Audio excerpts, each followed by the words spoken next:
নমস্কার প্রিয় দর্শক বন্ধু গুণগ্রাহীরা, আমার এই ছোট্ট চ্যানেল কনকের কথাগুলিতে আপনাদের সাদর আমন্ত্রণ। আমার এই প্রতিবেদন আপনাদের যদি ভালো লাগে তাহলে লাইক করবেন, কমেন্ট করবেন, শেয়ার করবেন। এগুলো করলে অনেকের কাছে পৌঁছায়।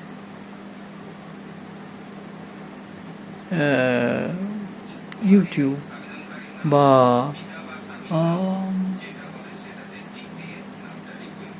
এই ইন্টারনেটে সোশ্যাল মিডিয়ার একটা বিশেষ অ্যালগোরিদম আছে, সেই অনুযায়ী এগুলো করলে পরে অনেক দর্শকের কাছে পৌঁছায়, না হলে সেগুলো পৌঁছায় না।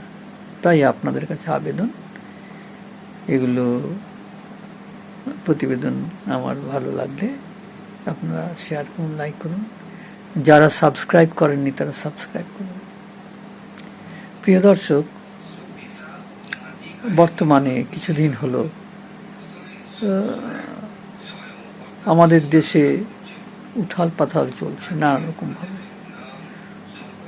সাধারণত এই সমস্ত কথা বলি না আমি, কিন্তু মনের মধ্যে আমার প্রশ্ন জাগে নানা রকম, যে সত্যি কি এগুলো ঠিক না বেঠিক, না কি কোন পথে আমরা চলেছি। সেই প্রশ্নগুলো আপনাদের সামনে তুলে ধরলাম। আপনারা বিচার করে দেখবেন যে আমার এই প্রশ্নগুলো সঙ্গত কিনা, বা এর সমাধান কি আছে। আমার প্রশ্ন নম্বর 1, যে কোনো কমোডিটি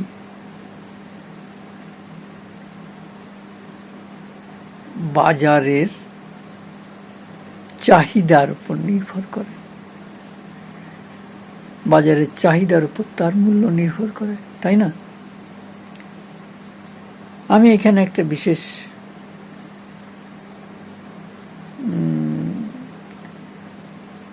অবস্থার কথা তুলে ধরতে চাইছি। সম্প্রতি দিল্লিতে যে ককরোচ জনতা পার্টির আন্দোলন হয়ে গেল প্রশ্নপত্র লিক নিয়ে। প্রশ্নপত্র লিক খারাপ ব্যাপার, কেন হবে? কিন্তু আমার মনে একটা প্রশ্ন জাগে, এই প্রশ্নপত্র লিক হয় কেন? নিশ্চয়ই কিছু ছাত্র আছে যারা এটা কেনে। তারা কেনে বলেই বিক্রেতারা প্রশ্নপত্র বিক্রি করে।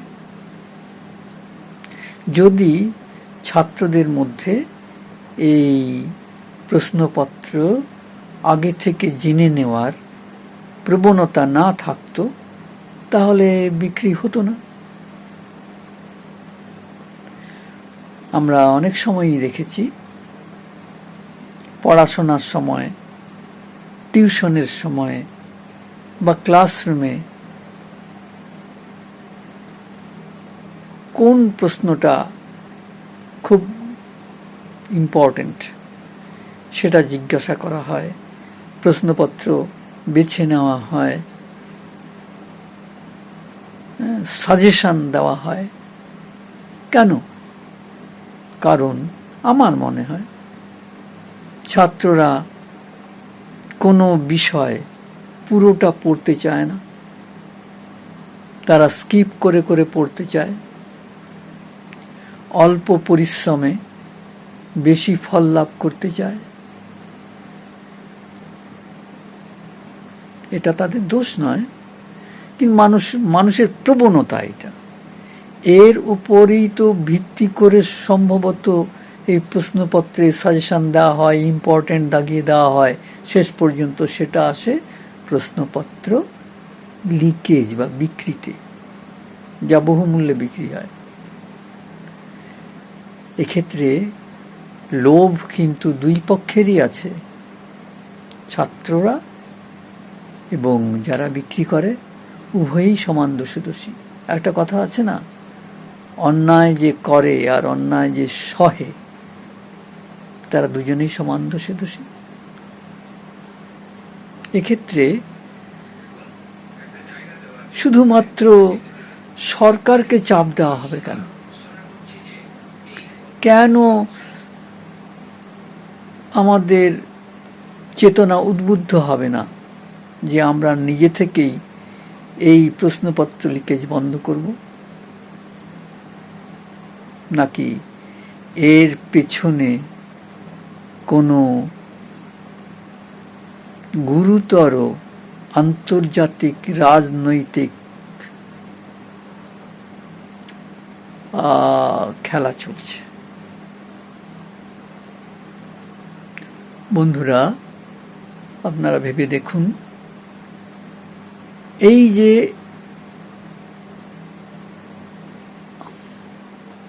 আরশোলা জনতা পার্টি সৃষ্টি হলো, হঠাৎ কে করলো?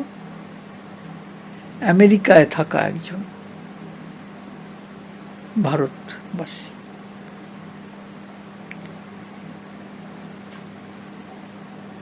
সে আমেরিকা থেকে হঠাৎ এসে সোশ্যাল মিডিয়ার মাধ্যমে এটা করল।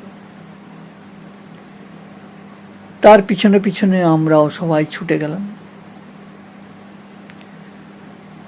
এর পিছনে কি আন্তর্জাতিক রাজনৈতিক কোনো অভিসন্ধি নেই বলে আপনাদের মনে হয়? কোথা থেকে এই আন্দোলন সংগঠন করবার জন্য টাকা এলো?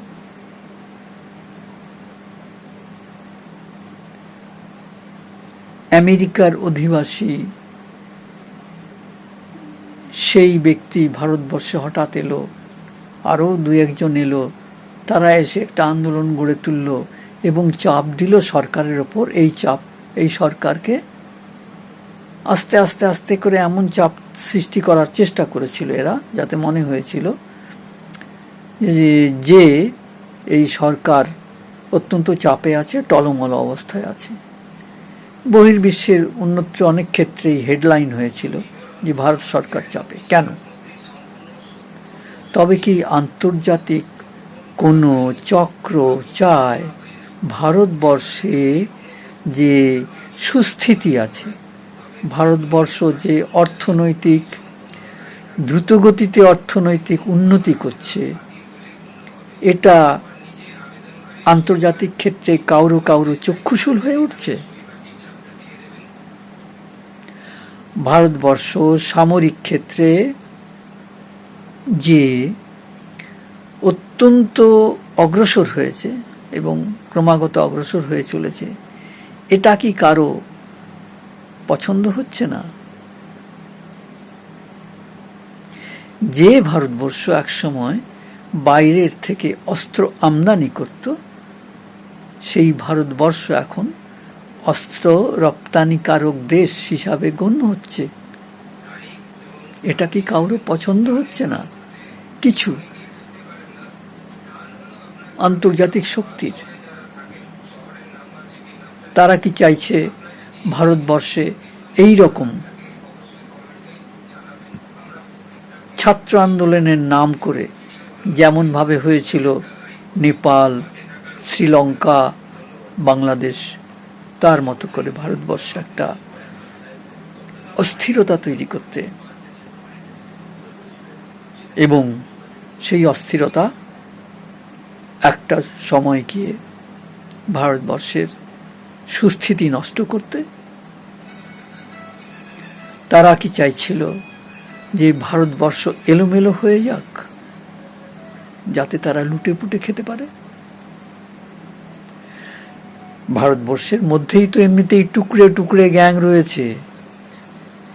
আমাদের দুর্ভাগ্য, আমরা দেশকে ভালোবাসি না। ভালোবাসি কি? আমরা নিজেদের স্বার্থ নিয়ে থাকি, ক্যারিয়ার নিয়ে থাকি। তাই আমার প্রশ্ন জাগে যে এগুলো কি সত্যি দরকার আছে? সুস্থিত ভারতবর্ষকে অস্থির করার কি কোনো প্রয়োজন আছে? আমাদের বুদ্ধিজীবী মহলের মধ্যেও এর কোনো প্রতিক্রিয়া নেই বলে আমার মনে হয়। আমার মনে প্রশ্ন জাগে, এই যে অবক্ষয়, এই অবক্ষয় কি রোধ করা যায় না?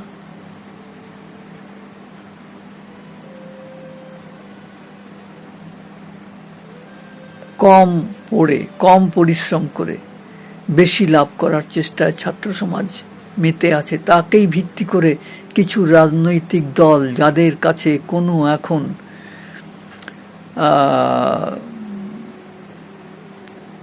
হিন্দিতে বলে মুদ্রা, বাংলা কথাটা কি মনে পড়ছে না আমার, নেই, তারা এদের ওপর নির্ভর করে আবার ভারতীয় রাজনীতিতে পদার্পণ করতে চাইছে।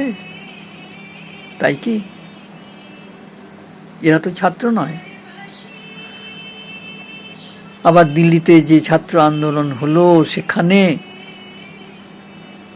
এমন কিছু লোক ঢুকে পড়ল যারা ছাত্র নয়।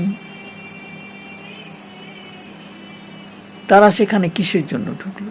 তারা কেন একটা অস্থিরতা সৃষ্টি করলো?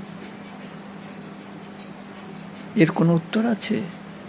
আমি এই উত্তর খুঁজে পাচ্ছি না। তাই আপনাদের কাছে এটা তুললাম, আপনারা ভেবে দেখবেন। আমার আরেকটা প্রশ্ন আছে, আর একটা প্রশ্নের উদয় হয় আমার মনের মধ্যে। তা হচ্ছে, চুরির শাস্তি আছে, কিন্তু পাবলিক প্লেসে জনসাধারণকে মিথ্যা বলে ভুল পথে পরিচালিত করার শাস্তি কেন আমাদের নেই? আমাদের আইনে নেই, সংবিধানে নেই, কোথাও নেই।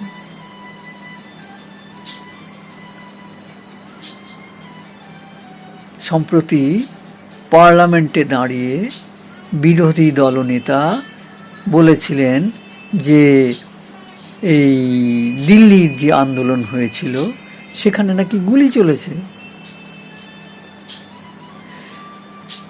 এটি সর্বৈব মিথ্যা বলে পরে প্রমাণিত হয়েছে, এবং গুলি চলার অর্ডার নাকি দিয়েছিলেন স্বরাষ্ট্রমন্ত্রী। এটাও মিথ্যা। পার্লামেন্টে দাঁড়িয়ে জনসাধারণকে ভুল পথে পরিচালিত করার জন্য মিথ্যা বলে তার বিরুদ্ধে কেন অভিযোগ করা হবে না? এটাও আমার মস্তিষ্কে আসে না।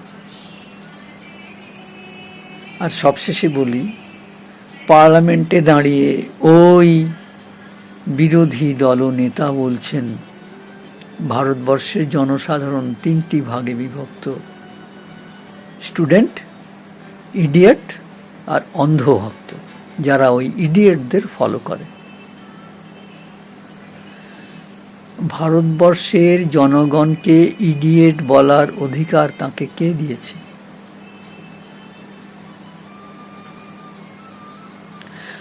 সত্যি সত্যি আমরা অবশ্য ইডিয়েটই, কেননা এই ইডিয়েটদের কাছেই 5 বছর অন্তর অন্তর এসে হাত জোড় করে দাঁড়াতে হয় ওই পার্লামেন্টে গিয়ে এই মিথ্যা কথাগুলো বলার জন্য। কে সবচেয়ে বড় ইডিয়েট? আপনাদের কাছে প্রশ্ন রইল। বন্ধুরা, এই সমস্ত কথা আমি বলি না সাধারণত। আমি সাধারণত একটুখানি লাইটার মুডে এই উপস্থাপনাগুলো নিয়ে আসি, কিন্তু সত্যি আমার মন বিচলিত যে অনেক দিন পরে একটা সুস্থিত সরকার এসেছিল, যাদের শাসনের কালে ভারতবর্ষ খুব দ্রুত গতিতে অর্থনৈতিক উন্নতি করছে, আন্তর্জাতিক ক্ষেত্রে একটা বিশেষ স্থান লাভ করেছে, সামরিক ক্ষেত্রেও তার অগ্রগতি চোখে পড়ার মতো। সেই ক্ষেত্রে কেন কেন আমাদের জনসাধারণ এই সরকারকে পিছনে দাঁড়ায় না এসে? কেন তাদের বিভ্রান্ত করার চেষ্টা করা হয়, এবং যারা বিভ্রান্ত করে তাদের কেন আমরা ফলো করি? কেন তাদের বিরুদ্ধে সোচ্চার হই না? বন্ধুরা, সোচ্চার হওয়ার এই সময়, মানে আধুনিক যুগে সবচেয়ে বড় প্ল্যাটফর্ম হচ্ছে এই সোশ্যাল মিডিয়া। এই সোশ্যাল মিডিয়াতে আপনারা প্রশ্ন রাখুন, সোচ্চার হন। কেন জনসাধারণকে মিথ্যায় প্ররোচিত করে করা হবে, এবং তা করলে কেন তাদের শাস্তি হবে না? আজকে এই পর্যন্ত। আপনাদের ভালো লাগলে আপনারা কমেন্ট, শেয়ার, লাইক করবেন। যারা নতুন দেখছেন তারা সাবস্ক্রাইব করবেন। অবশ্য যদিও জানি এই প্রতিবেদন খুব বেশি লোক দেখবে না, এবং সার্ভারও এটা খুব বেশি তুলে ধরবে না, তার কারণ এটা তার নিয়মের পরিপন্থী, সে এই অ্যালগরিদমে চলবে না। যাই হোক, এতক্ষণ আমার এই বকবকানি শোনার জন্য আপনাদের ধন্যবাদ। নমস্কার। পরে আবার দেখা হচ্ছে।